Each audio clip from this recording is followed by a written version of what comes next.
കാണുന്ന വല്ല പദ്ധതികളും നമുക്ക് ഒന്ന് പറയാൻ പറ്റുമോ? കാര്യം എന്താ വെച്ചാല് നമ്മുടെ അക്കമിട്ടിട്ടെങ്കിലും ഞാൻ ഇപ്പൊ പറഞ്ഞെന്താ വെച്ചാല് നമ്മളൊക്കെ ഇപ്പൊ കാണുന്ന ഒരു സംവിധാനം ഉണ്ടല്ലോ, അതായത് പ്രത്യേകിച്ച് നമ്മൾ ഈ ആഫ്റ്റർ കോവിഡ് ഉണ്ടല്ലോ, ആഫ്റ്റർ കോവിഡ് നമ്മുടെ പ്രാദേശിക ടൂറിസത്തിന് വല്ലാതെ പ്രാധാന്യമുള്ള ഒരു, അത് നിങ്ങളെ ഡിവിഷനിൽ വല്ലാണ്ട് ഉണ്ട്.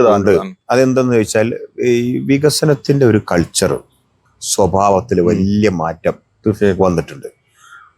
ഉദാഹരണത്തിന് നിങ്ങൾ നേരത്തെ പറഞ്ഞ ടൂറിസം പദ്ധതികൾ, കൊച്ചു കൊച്ചു ടൂറിസം പദ്ധതികൾ അപ്പം നമ്മുടെ നാട്ടിൽ നിന്ന് പല രാജ്യങ്ങളിലേക്കും പല ഇതര ജില്ലകളിലേക്കും സ്റ്റേറ്റുകളിലേക്കും ഒക്കെ നാടിൻ്റെ പ്രകൃതി സൗന്ദര്യം ആസ്വദിക്കാൻ വേണ്ടി, അല്ലെങ്കിൽ പിന്നെ നിർമ്മിക്കപ്പെട്ട ക്രിയേറ്റ് ചെയ്തിട്ടുള്ള ഭംഗി പോലും ആസ്വദിക്കാൻ വേണ്ടി നമ്മുടെ ചെറുപ്പക്കാരും മുതിർന്നവരും എല്ലാവരും യാത്ര ചെയ്തുകൊണ്ടേ ഇരിക്കുകയാണ്.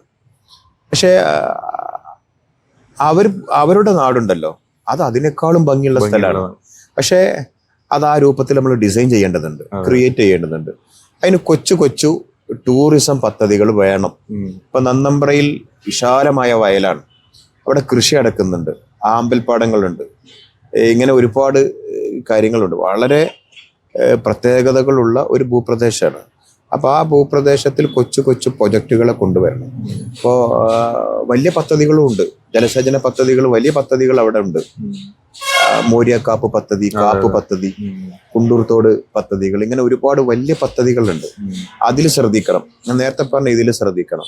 അപ്പൊ ആൾക്കാരുടെ കാലം മാറി എന്ന് നമുക്ക് ഉറപ്പാണല്ലോ. തീർച്ചയായിട്ടും. അതിന്റെ അർത്ഥം ഇവിടുത്തെ ഭൂപ്രകൃതിക്ക് മാറ്റം വന്നു എന്നോ, അല്ലെങ്കിൽ ഇവിടുത്തെ മണ്ണിന്റെ കൾച്ചർ മാറിയെന്നൊന്നുമല്ല അതിന്റെ അർത്ഥം. അതിന്റെ അർത്ഥം മനുഷ്യരുടെ സ്വഭാവത്തിലും ചിന്തയിലും ആറ്റിറ്റ്യൂഡിലും അവരുടെ ആഗ്രഹങ്ങളിലും ഒക്കെ മാറ്റം വന്നു, ചേഞ്ച് വന്നു. അപ്പൊ സ്വാഭാവികമായിട്ടും അവർ ആഗ്രഹിക്കുന്ന പുതിയ പുതിയ വികസനങ്ങളുണ്ട്.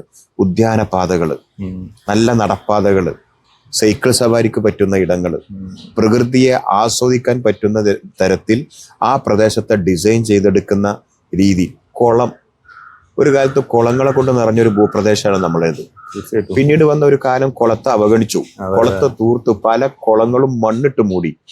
എന്നെ ഏറ്റവും കൂടുതൽ അത്ഭുതപ്പെടുത്തിയത്, ഞാൻ നടത്തിയ ജനസഭയിൽ ചില അംഗങ്ങൾ എണീറ്റ് നിന്നിട്ട് പറഞ്ഞു, എൻ്റെ വാർഡിൽ കുളമുണ്ട്, ആ കുളത്തെ വീണ്ടും പുനർനിർമ്മിക്കണം, എന്നിട്ട് നല്ല നീന്തൽ കുളമാക്കണം, അവിടെ പിന്നെ നല്ല പ്രകൃതി സൗന്ദര്യമുള്ള രീതിയിൽ അവിടെ എന്താ പറയുക, ചെറുപ്പക്കാർക്ക് വരാനും അല്പസമയം ചെലവഴിക്കാനും, അതുപോലെ തന്നെ ഓപ്പൺ ജിമ്മ് അടക്കമുള്ള അവിടെ ആളുകൾ വന്നു പോകുന്ന രീതിയിലേക്ക് അതിനെ ഡിസൈൻ ചെയ്യണം എന്ന് ആവശ്യപ്പെട്ടുകൊണ്ട്